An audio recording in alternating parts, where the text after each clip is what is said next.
Rapidement, je vais vous présenter un fichier mutuel d'une association et comment vous allez utiliser le fichier en question. Donc, c'est un fichier sous forme d'une application simple. Donc, voici le tableau de bord. Donc, le tableau de bord, il nous récapitule quoi? Le nombre de membres qui ont adhéré à cette association, le don que vous avez fait, le don interne, c'est-à-dire entre les membres, le don externe, des personnes qui sont externes à l'association, les prêts en cours, que ce soit les prêts des membres, que ce soit les prêts d'une autre personne à l'extérieur, c'est-à-dire qui n'est pas dans l'association. Les dons en retard, bon, ce sont des récapitulatifs qui concernent cette partie. Une situation de caisse et de la banque. Nous avons deux caisses.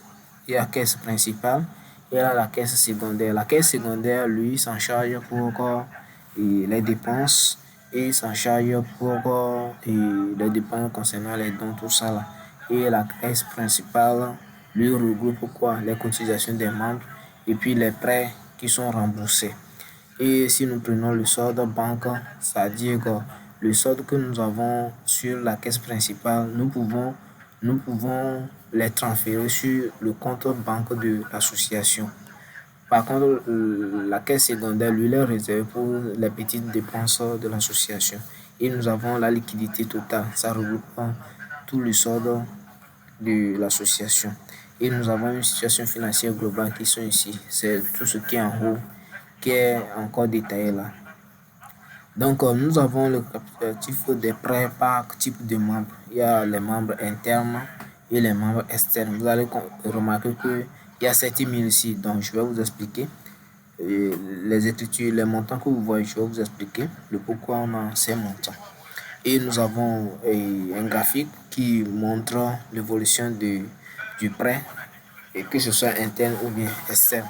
On parle d'interne, ce sont les membres de l'association. Externe, ceux qui ne sont pas et ceux qui ne font pas partie de l'association en question. Voilà, donc c'est le tableau de bord en quelque sorte. Donc nous allons prendre les feuilles par feuille. Hein. Nous prenons la feuille recherche. Donc vous pouvez venir ici. La feuille recherche permet de rechercher quoi? Un membre de l'association. Donc si ce membre a un prêt en cours, vous allez voir que cette personne a un prêt en cours. On est d'accord. Donc c'est un peu ça. Donc vous allez remarquer que si on prend ça, vous allez voir que Balé Justine, il est interne. Donc il a contracté un prêt qui est en cours. Donc il a fait un paiement de choses 4000 et ce qui lui reste est de 3140. Bon, il y a un petit décalage ici. Je vais essayer de... C'est le montant qui a été payé qui est 4000 et le reste qui est 3000. Donc je vais décaler ça. C'est un petit décalage.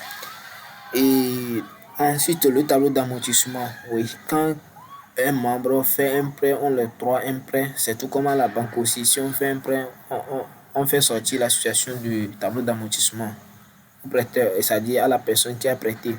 Donc ici, on vient. Si par exemple, Monsieur Abalo, il a contracté une dette, c'est-à-dire un prêt auprès de l'association. Voici le tableau d'amortissement. Bon, par rapport au taux, on peut toutefois changer. Hein. Le taux pour les membres internes est différent de celle des personnes qui ne font pas partie de l'association. Et par contre, pour les personnes membres de l'association, c'est 2%. Et pour les membres externes, c'est 4,5%. Donc, c'est prédéfini quoi. On peut toutefois changer. Donc, on peut imprimer ça directement à la personne concernée. Donc, ça, c'est un peu ça. Et si nous prenons récapitulatif des prêts, voilà, vous allez voir, c'est ici, on va voir le récapitulatif des prêts de tous ceux qui ont octroyé, c'est-à-dire ceux qui ont opté pour le prêt. Vous allez voir les détails ici. Et vous allez constater que le statut c'est en cours parce que la personne n'a pas encore terminé de rembourser. Parce que là, il a remboursé 4000, le reste 3000 140. Et nous allons passer par membre. Ça, c'est ici on enregistre chaque membre. Une fois que quelqu'un est venu s'adhérer et aux membres de l'association, c'est ici. Et on lui crée un ID membre et son statut. S'il est actif, on met actif. S'il est inactif, on met inactif. Donc par contre, tous les membres qui vont adhérer à l'association seront actifs. C'est au fil du temps que si cette personne ne vient plus, on peut lui changer son statut inactif. On est d'accord. Donc on renseigne son nom, prénom, et puis s'il est membre interne, son numéro de téléphone, date d'adhésion, ainsi de suite. Ici, partie cotisation. Une fois que se sont inscrits à l'association, il y a certains paiements ou bien certaines organisations de cotisation qui sont faits à l'interne. Donc, c'est cette partie on enregistre ces paiements, ces cotisations. Donc, et ces montants sont reversés directement à la caisse principale. Donc, c'est un peu ça. Donc, et au niveau des prêts, ici, c'est ici on saisit les prêts. Les prêts, on attribue aussi les ID des prêts. Si quelqu'un veut faire prêt, on l'attribue un ID. Ça, c'est à saisir. Donc, et ID de membre, on va les sélectionner. Donc, parce que au niveau du membre, on a déjà un ID qui est là-bas. Et si on crée ID prêt de cette personne, ça va lier en même temps et aux membres concernés. On est d'accord. Donc, c'est un peu ça. Et ce que vous allez saisir ici, le taux, vous ne saisissez pas. Le montant du prêt, vous allez saisir. Ici, si la personne... Bon, ici, c'est saisi automatiquement. Ça va venir automatiquement parce qu'il y a certains champs que vous ne devez pas remplir. Même si vous remplissez le système, c'est-à-dire là où vous ne devez pas remplir aussi, ça va vous alerter que c'est impossible de saisir dedans. On est d'accord. Et vous allez constater que quoi? Le prêt est en cours. On est d'accord. Donc, par contre, le montant des prêts sont déduits directement dans la caisse principale. Si on octroie un prêt à quelqu'un, c'est-à-dire c'est dans la caisse principale qu'on enlève l'argent pour donner à cette dernière personne. On est d'accord.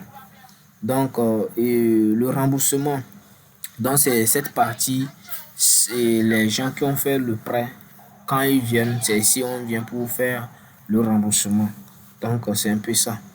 Donc, nous avons la date ID prêt et puis ID membre et montant remboursé et puis mot de paiement.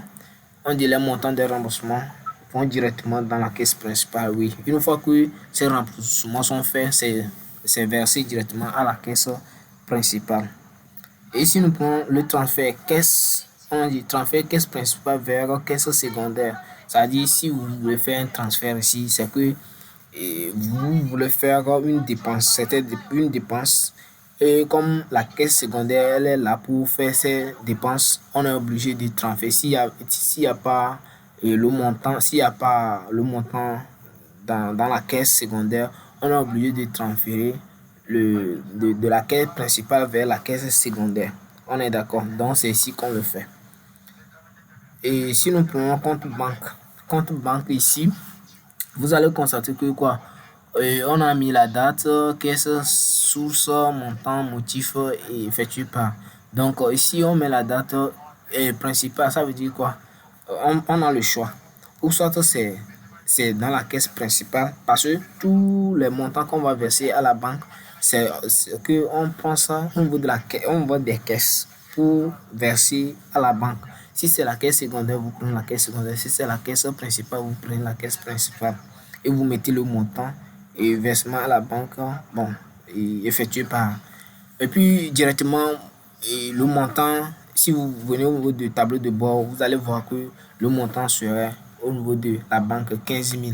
Aussitôt en même temps, ce montant doit être allé déposer à la banque, effectivement. On est d'accord. Maintenant, par contre, si on manque l'argent à la caisse principale, parce que c'est la caisse principale qu'on prend pour alimenter la caisse secondaire, même pour approvisionner la banque. Si il arrivait que l'argent est fini dans la caisse principale, on peut on peut transférer, on peut faire retrait de la banque vers la caisse principale. Donc, pour le faire, ou bien vers la caisse secondaire, mais généralement, il faut faire sur la caisse principale. Pour le faire, il suffit de mettre la date. Bon, si c'est sur la caisse principale que vous voulez transférer l'argent vers de la banque vers la caisse principale, vous prenez principal.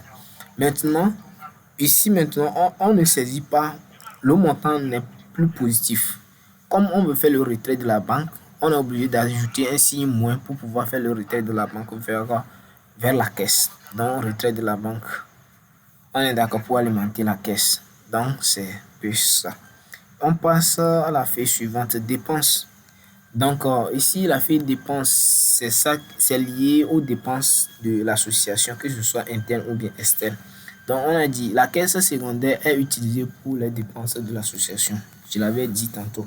Donc, c'est un peu ça. De façon à ramasser, c'est de cette façon le fichier est conçu. Maintenant, et je vais faire un exemple. L'exemple que j'avais fait, je vais parcourir sur l'exemple, vous allez voir. Et premièrement, si l'association commence, premièrement, on doit enregistrer quoi? On doit enregistrer qui? Les membres. Donc, je viens d'enregistrer un membre et ses coordonnées, tout ça là. Après, je vais faire une cotisation pour ces membres. Peut-être que l'association exige que chaque adhérent doit payer 5 000. Peut-être. C'est un exemple que moi je dis. Hein. Donc, vous pouvez venir ici. Bon, ou soit les cotisations habituellement que ces membres font, c'est ici qu'on enregistre. Donc, j'ai fait un test. J'ai pris le premier adhérent que j'ai créé. Donc, une fois que je prends son et choses, vous allez constater que si je supprime, vous allez voir, si je prends l'idée de l'adhérent, automatiquement, nous avons son nom et prénom. On est d'accord. Donc, ici, on saisit le montant. Et puis, le mode de paiement, on a le choix. Si c'est une espèce, ou bien mobile money, ou bien virement. Et observation. Et bon, moi, j'ai dit paiement d'adhésion. Juste, c'est un exemple. Donc, c'est un peu ça.